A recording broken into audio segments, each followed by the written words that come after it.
CWC यानी कि child welfare committee की अध्यक्ष अतुल शर्मा एक कोठे पे जाया करती थी। जब जब उस कोठे पे जाती थी तो एक छोटी सी प्यारी सी बच्ची उनकी आंखें हमेशा बंद कर लिया करती थी। ये जानते हुए कि आंखें बंद किसने की हैं, लेकिन उसका सही नाम नहीं बताती थी।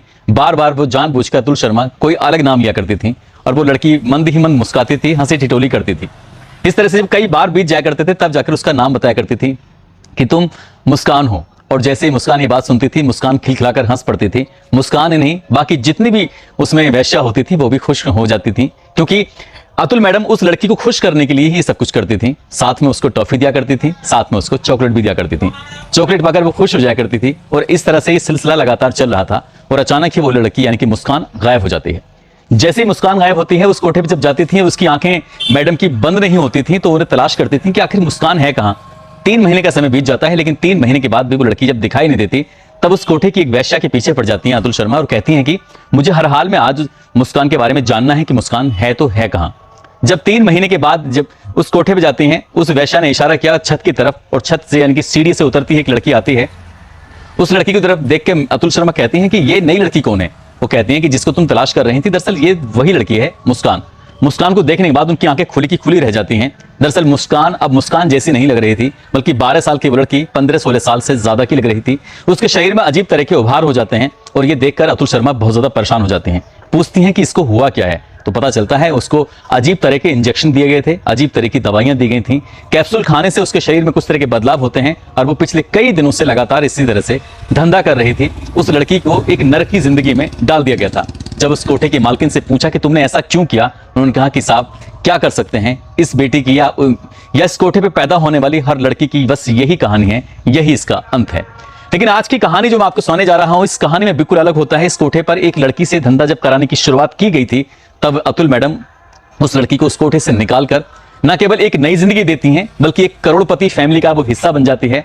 आज वो लड़की एक सामान्य जिंदगी जी रही है। इस कहानी को सुनने के बाद आपको वाकई बहुत आश्चर्य होगा। शायद आपसे पहले आपने ऐसी कई कहानी सुनी नहीं होगी। आदाब, नमस्कार, सत श्री अकाल। मैं उस्मान सैफी। आज की जो सच्ची घटना मैं आपको सुनाने जा रहा हूं, इस सच्ची घटना है उत्तर प्रदेश का एक जिला है मेरठ, और कहानी है मेरठ के कबाड़ी बाजार की। दरअसल इसी शहर के रहने वाला एक फर्नीचर कारोबारी, जिसके 6 बेटियां होती हैं और एक बेटा होता है, इकलौता बेटा 6 बहनों का। साथ ही वो इतना ज्यादा लाड़ प्यार से उससे पाल रहे थे कि उसकी हर छोटी से छोटी बातों का ख्याल रखा करते थे। और उस लड़का जैसे जैसे बड़ा हो रहा था, वैसे वैसे वो अपनी मनमानी करता था, अपनी मर्जी से कहीं भी आना कहीं भी जाना। ना तो उसकी 6 बहनें रोका करती थी, ना ही उसकी अम्मी, ना ही उसके अब्बू रोका करते थे। उसका नाम रखा था सुल्तान। सुल्तान अपने दोस्तों के साथ एक बार एक कोठे पे चले जाता है और उस कोठे पे जाने के बाद उसकी मुलाकात होती है मीरा नाम की एक लड़की से। मीरा नाम की जो लड़की होती है, दरअसल वो नेपाल की रहने वाली थी। वो देखने में इतनी ज्यादा खूबसूरत होती है कि उस सुल्तान का उस पर दिल आ जाता है, यानी कि उससे बार बार मिलने की वो कोशिश करता था। शुरुआत में उसके पास जाता जरूर था, लेकिन उसके साथ कुछ गलत काम नहीं करता था। सिर्फ उससे देखता था, उससे बातचीत क्या करता था। अपना मन जब हल्का हो जाया करता था तो वहां से आ जाया करता था। सुल्तान के पास बहुत सारा पैसा जो था। सुल्तान ने उससे दोस्ती की। दोस्ती उसके बाद फिर जो भी उसकी जरूरतें थी वो जरूरतें भी पूरी करना शुरू कर देती है। और एक दिन सुल्तान उस यानी कि मीरा से पूछता है कि मीरा, क्या तुम अपनी जिंदगी की कहानी बताओगी? तुम कौन हो, कहां से आई हो, क्या है? तो उसने अपना असली नाम, क्योंकि हम उसे बता नहीं सकते, इसलिए हमने उसका नाम मीरा रख दिया है। मीरा दरअसल नेपाल की रहने वाली होती है, बहुत ही गरीब परिवार से। एक ट्रक ड्राइवर उससे बहला फुसला कर सीधा दिल्ली लेके आ जाता है और दिल्ली लाने के बाद ऐसा करता है जैसे शादी कर लेते हैं, लेकिन शादी नहीं की थी, बल्कि शादी के उसके साथ रहना शुरू कर देता है और उसको एक बेटा पैदा हो जाता है। इसी बीच में उस लड़की जब बेटा पैदा हो जाता है तो उस ट्रक ड्राइवर का जो काम था वो ज्यादा अच्छा नहीं चल रहा था, इसलिए अपने दोस्तों को भी इस घर में लाना शुरू कर देता है। यानी कि अपनी ही बीबी से वो वेश्यावृत्ति का धंधा कराना शुरू कर देता है। पहले तो उस लड़की को लेकर आया था दिल्ली में काम दिलाने के लिए, उससे शादी कर लेता है, फिर उसी से ही घर के अंदर वेश्यावृत्ति का धंधा कराना शुरू कर देता है। ये लड़की को बात अजीब लगती है, बुरी लगती है। मीरा ने इस बात का कई बार विरोध भी किया। इसी बीच में मीरा का बेटा बहुत ज्यादा बीमार हो जाता है और बीमार होने की वजह से कुछ दिन बाद उसका इंतकाल हो जाता है, यानी कि वो खत्म हो जाता है, मर जाता है। जैसे वो लड़का मर जाता है, मीरा टूट जाती है और मीरा ने यहां से भागने का प्रोग्राम बना लिया, प्लान बना लिया और यहां से भागकर सीधा पहुंच जाती है मेरठ के कबाड़ी बाजार में। और मेरठ के कबाड़ी बाजार में धीरे धीरे करके जब उसके पास ग्राहक आते थे तो ग्राहकों की वो सेवा करती थी, इसके बदले में उसको अच्छे खासे पैसे मिलते थे। ज़हीन दिमाग की थी, यानी कि उसका दिमाग बहुत तेज था, बिजनेस वाला दिमाग था। और कुछ ही दिनों में देखते देखते वो उसकी कोठे की मालकिन हो जाती है, क्योंकि सुल्तान उसका ज्यादा ख्याल रखता था और सुल्तान ने उसको इतना पैसा देना शुरू कर दिया कि उसने इस कोठे पे अपना हुक्म जमाना शुरू कर दिया। साथ ही कुछ दिनों के बाद सुल्तान ने उसको एक घर भी खरीद कर दिया ताकि वो एक अच्छी जिंदगी जी सके, सामान्य जिंदगी जी सके। एक दिन सुल्तान ने अपनी बहनों से, अपनी माँ से, अपने अब्बू से, सबसे कहा कि मैं किसी से तुम्हारी मुलाकात कराना चाहता हूँ। और इसी बात को देखते हुए एक दिन सुल्तान उस मीरा को अपने घर पर लेके जाता है, अपने परिवार के सभी सदस्यों से मुलाकात कराता है और मुलाकात कराने के साथ साथ ही कह देता है कि ये लड़की कोठे पे है, वेश्या है। इतना सुनने के बाद घर वालों को बहुत ज्यादा अजीब लगता है। इकलौता बेटा था, ज्यादा जिद भी नहीं कर सकते थे, इसलिए उन्होंने कहा कि ये लड़की अब घर में किसी भी कीमत पर नहीं आएगी। अब घर वालों ने जब दबाव बनाना शुरू किया तो वहां कोठे पे जाना उसका थोड़ा कम हो जाता है, लेकिन वो कोठे पे लगातार जाता जरूर था। कहीं ना कहीं इस लड़की को, उस लड़के यानी कि मीरा को सुल्तान से बेइंतहा प्यार हो जाता है। उसके साथ ही वो जिंदगी जीना चाहती थी, जिंदगी बिताना चाहती थी, लेकिन सुल्तान चाहकर भी ना तो कभी अपने प्यार का इजहार कर पाया और ना ही कभी अपने घर वालों से ये कह पाया कि मैं मीरा को चाहता हूं या उससे शादी करना चाहता हूं। और ऐसी जब आगे वक्त बढ़ता है, वक्त आगे बढ़ने के बाद इस लड़के ने यानी कि सुल्तान की धूमधाम से शादी हो जाती है और शादी होने के बाद वो मीरा से पूरी तरह से कट जाता है और वो अपनी फैमिली में, अपनी परिवार में, अपनी बहन, अपनी बीवी में बहुत ज्यादा बिजी हो जाता है। लेकिन मीरा कभी कभार यहाँ जाती थी, इवन शादी में भी वो आई और जब उसका मौका मिलता था तब वो आती थी। लेकिन घर वालों को लग रहा था कि जिंदगी पूरी तरह से सामान्य हो चुकी है, सुल्तान की शादी हो चुकी है और मीरा का इस घर में कभी कोई दखल हो नहीं सकता। और कुछ दिन के बाद इस घर में एक खुशी आती है। खुशी के तौर पर एक बेटी पैदा होती है, वो भी बहुत अच्छी, सुंदर, प्यारी सी बेटी थी। अभी 7-8 महीने का वक्त ही हुआ था कि वो लड़की अचानक से गायब हो जाती है। और लड़की गायब होने के बाद परिवार के लोगों ने, यानी कि सुल्तान के परिजनों ने, सुल्तान एक बहुत अच्छी फैमिली से बिलोंग करता था, करोड़पति फैमिली से था, फर्नीचर का उसका बहुत अच्छा काम था। चौकी जाते हैं, थाने जाते हैं, आसपास के लोगों से बातचीत करते हैं, रिश्तेदारों से बातचीत करते हैं, अखबारों में छपवाते हैं।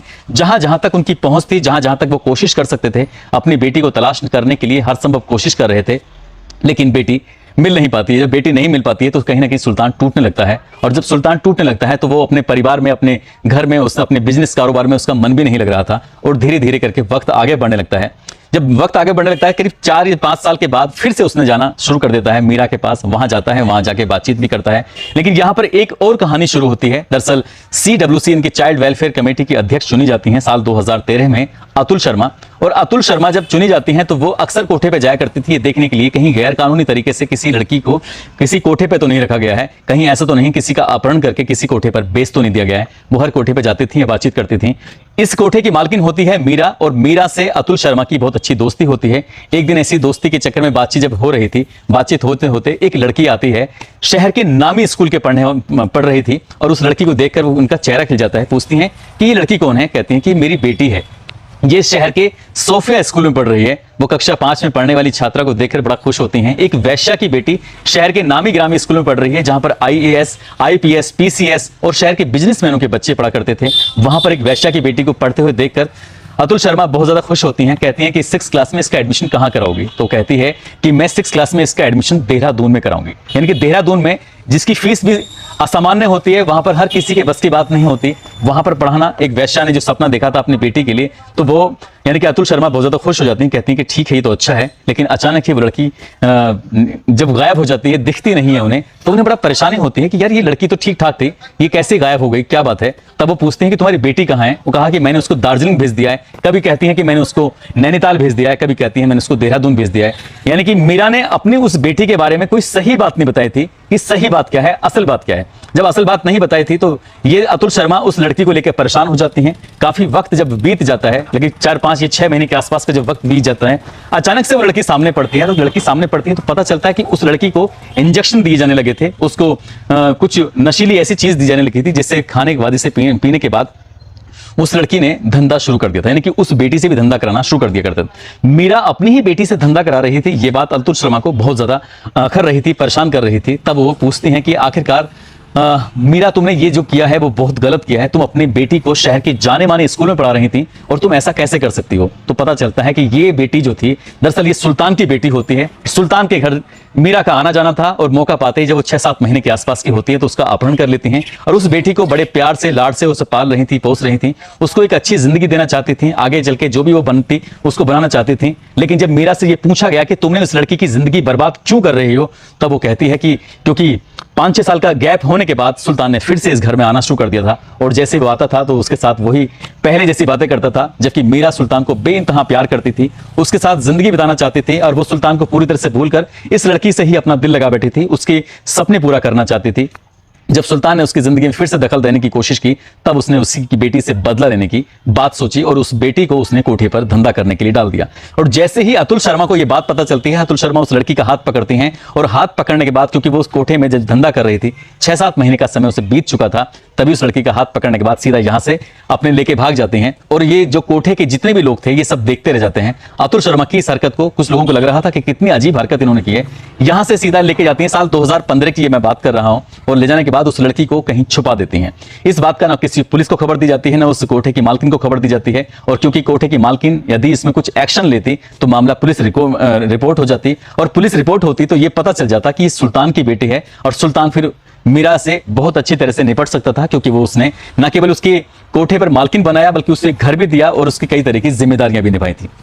वक्त तो खैर आगे बढ़ रहा था, लेकिन एक और सच्चाई थी जो उस सच्चाई के बारे में बहुत कम लोग जानते थे, जिसमें कि सिर्फ अतुल शर्मा जानती थी या फिर मीरा जानती थी। साथ साथ जब उस लड़की को वो अपने साथ ले जाती हैं, ले जाने के बाद उसे रखती हैं और सुल्तान को ढूंढती हैं, तलाश करती हैं कि आखिरकार वो बिजनेसमैन कहां मिलेगा।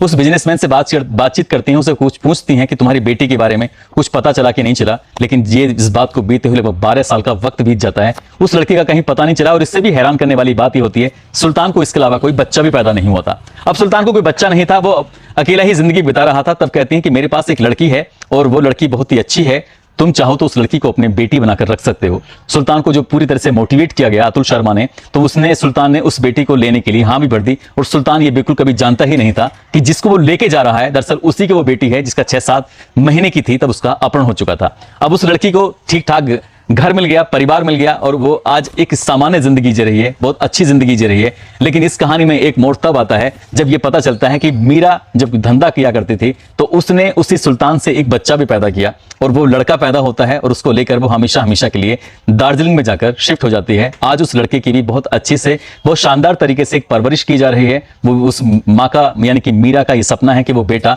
कुछ बड़ा होकर बने और उसे एक अच्छा इंसान बनाना चाहती है। साथ ही जो सुल्तान की बेटी है, सुल्तान की बेटी जिसकी उम्र लगभग आज की तारीख में 25 साल के आसपास हो चुकी है, अभी उसकी शादी हुई है नहीं हुई है, उसने क्या उपलब्धि हासिल की है ये तो नहीं पता। लेकिन ये जो कहानी जो मैंने आपको सुनाई है, ये कहानी मुझे CWC की, अब तो मेंबर नहीं है लेकिन अब वो संकल्प संस्था की संस्थापक अतुल शर्मा ने ये पूरी कहानी सुनाई। और इस कहानी में ये बात सुल्तान आज तक भी नहीं जानता है कि जिस बेटी को वो पाल रहा है, पोस रहा है, वो सचमुच उसी की बेटी है। और सुल्तान ये भी नहीं जानता है कि दार्जिलिंग में जो उसकी प्रेमिका यानी कि जो वैश्या है जिससे साथ वो संबंध बनाया करता था, उसको एक बेटा पैदा होता है, वो बेटा भी उसी का है जो दार्जिलिंग में एक नई जिंदगी जी रहा है। दोस्तों, इस पूरे घटनाक्रम को सुनाने का उद्देश्य किसी को परेशान करना नहीं है, किसी का दिल दुखाना नहीं है, बल्कि आपको जागरूक करना है, आपको सचेत करना है। और जाते जाते मैं सबसे पहले तो थैंक यू बोलूंगा अतुल शर्मा मैम को, क्योंकि उन्होंने हमें अभी तक कई सारी कहानियां सुनाई हैं। हर कहानी को आप लोगों ने बेइंतहा पसंद किया है, और मैम के लिए जो आप कमेंट लिखते हैं वो वाकई कमेंट की हकदार हैं। लेकिन मुझे अफसोस है इस शासन पर, प्रशासन पर और जो संस्थाएं हैं उन पर, क्योंकि उन्होंने अपनी जिंदगी में 527 लड़कियों को उन कोठों से बाहर निकाला और उन्हें एक नई जिंदगी जीने का अवसर प्रदान किया। लेकिन अभी तक उन्हें कोई ऐसा बड़ा पुरस्कार नहीं मिला है जिस पुरस्कार की हकदार हैं। जैसे राष्ट्रपति पुरस्कार होता है, राज्यपाल पुरस्कार होता है, या मुख्यमंत्री भी पुरस्कार देते हैं, इस तरह के पुरस्कार की मैडम हकदार हैं। मैडम ने कभी आवेदन नहीं किया और शासन प्रशासन ने कभी इस ओर देखने की कोशिश नहीं की। मैं अपनी इस वीडियो के माध्यम से अपने उस दर्शकों से ये जरूर कहूंगा कि कम से कम अगर आप जानते हैं किसी ऐसी शख्सियत को तो मैडम को जरूर राष्ट्रपति पुरस्कार से सम्मानित करना चाहिए, क्योंकि उन्होंने 527 लड़कियों को नई जिंदगी दी है। साथ ही न जाने कितनी लड़कियों को उन्होंने बहुत सारी इनकी सुविधाओं से मुहैया कराया है। आज जाते जाते गोरखपुर के रहने वाले हैं ऋषभ चौधरी, आज इनका जन्मदिन है। इनको जन्मदिन की ढेरों सारी शुभकामनाएं, बहुत बहुत मुबारकबाद। साथ ही कुछ लोगों ने नाम लेने की अपील की है, जिसमें ठाकुर विनय सिंह है जो मुरादाबाद के रहने वाले हैं, साथ ही मध्य प्रदेश के रहने वाले हैं कैश आलम मेवात के रहने वाले हैं, अजरुद्दीन, अंजुम खान, राजीव पाल, सूरज यादव, रवि सैनी, सुमित कुमार, अमृतपाल सिंह, दीपा राम, मोहम्मद शादाब, रामचंद्र बालाजी, मदन लाल ओझा हैं जो बीकानेर के रहने वाले हैं, इसरार अहमद जो कि मुरादाबाद के रहने वाले हैं। आप सब लोग अपना ख्याल रखें, सुरक्षित रहें। जय हिंद, जय भारत।